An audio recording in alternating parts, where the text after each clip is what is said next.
शुरुआत आपसे ही करते हुए बड़े ही महत्वपूर्ण विषय का एग्जाम्पल देते हुए प्रधानमंत्री ने कहा कि देखिए 50-55 minute social media slow down क्या हो गया, लोग परेशान हो गए, बेचैन हो गए। लेकिन पश्चिम बंगाल में तो 50 साल से एक अलग तरह की बेचैनी है और बीते 10 सालों में भी ममता बनर्जी ने कुछ नहीं किया। लोग उनसे 10 साल के कामकाज का हिसाब मांगते हैं तो दीदी उन पर अत्याचार करती हैं। क्या होगा जवाब आपका?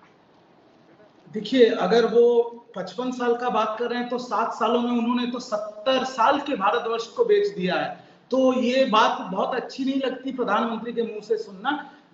और वो जब भी बंगाल पे आते हैं पहले तो उन्होंने धर्म धर्म धर्म धर्म किया, और अभी एक चीज अच्छा लग रहा है, कम से कम वो बंगाल में आके ममता बनर्जी के बात सुन के कम से कम विकास की तो बात कर रहे हैं। वो बोल रहे हैं कि यहाँ पर विकास होगा बंगाल में। उन्होंने तो 7 साल में इतना विकास किया देश में कि पेट्रोल 100 और गैस 900 हो गए। वो बोल रहे हैं नौकरी मिलेगा बेरोजगारों को।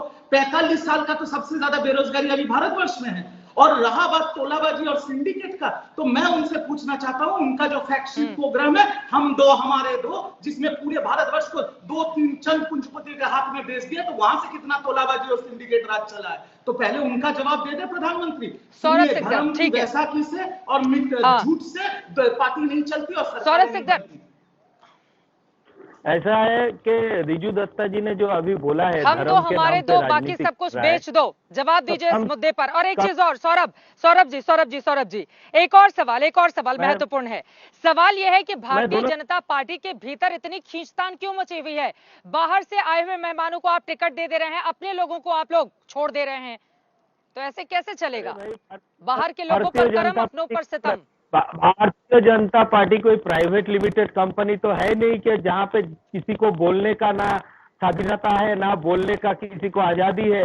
इसीलिए हमारा पार्टी परिवार है, और परिवार में मत विरोध जैसे होता है, परिवार के बड़े जो है, मुखिया जो है, वो बैठ के उसको मिटा भी देते हैं।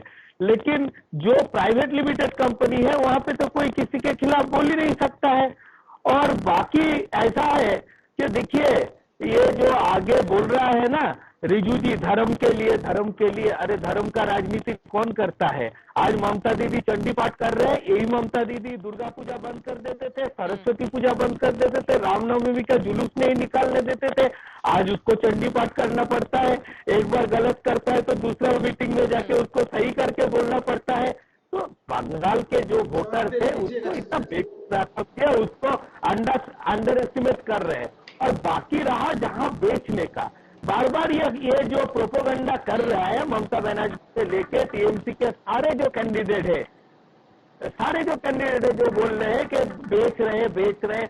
अच्छा, क्या एक बार थोड़ा स्पष्ट करके बोलिएगा कि बेचने से क्या बेच दिया, और बेचने से देश का नुकसान क्या हुआ, फायदा क्या हुआ? आपके घर में कोई पुराने फर्नीचर रहेगा जो कोई काम की नहीं, आप उसको घर में रख के, ठीक है। देखिए, मैं सौरभ जी को सीधा जवाब देता हूं। अगर वो ये बोल रहे हैं कि इंडियन रेलवे से जवाब दीजिए, और सौरभ जी का ऑडियो तुरंत ठीक कीजिए आज। हाँ, तो मेरा जवाब सौरभ जी को ये है कि अगर वो ये तुलना कर रहे हैं कि घर की बेकार चीजों के साथ Indian Railways, Air India, SAIL और भेल, तो मैं उनसे निवेदन करूंगा कि भाभी जी का पापड़ थोड़ा कम सेवन करें। और दूसरी बात, ये अभी चंडी पाठ की बात करते हैं, तो हम लोग, हमारा देश अभी इतना कट्टर नहीं हुआ है कि किसी को हिंदू धर्म का सर्टिफिकेट लेना पड़ेगा बीजेपी से चंडी पाठ करने के लिए। और मैं ये आपको क्लियरली बता दूं चित्रा जी, नहीं, एक सेकंड। वो आरोप लगा रहे हैं कि दुर्गा पूजा पर बैन, हिंदू धर्म से जुड़े हुए तमाम कार्यक्रमों पर रोक, और जब इलेक्शन नजदीक आ गया और लगा कि भारतीय जनता पार्टी के कारण आपकी जो हिंदुत्व की जमीन है वो दरकने लगी है, तो फिर चंडी पाठ शुरू हो गया। इसके पीछे तो राजनीति एक बड़ा मकसद है ना रिजू दत्ता। देखिए, मैं आपको इसका जवाब दे देता हूं। ममता बनर्जी, ये लोग पूरे बीजेपी और कुछ गिने चुने मीडिया ममता बनर्जी को एंटी हिंदू बनाने में इतना टाइम निकाल दिया, और ममता बनर्जी हर रैली में जा रही है, संस्कृत में चंडी पाठ भी कर रही है, और उसी एक सांस में वो कलमा भी पढ़ रही है। और उन्होंने ये स्थापित कर दिया कि ईश्वर और अल्लाह एक है, और इनका सुपड़ा साफ हो गया बंगाल की राजनीति से। यही इनको प्रॉब्लम है, क्योंकि इनके पास ना मुद्दा है, ना राजनीति है, ना कैडर है, ना लोग है। तो अब ये करेंगे क्या? ये सभी बात करेंगे।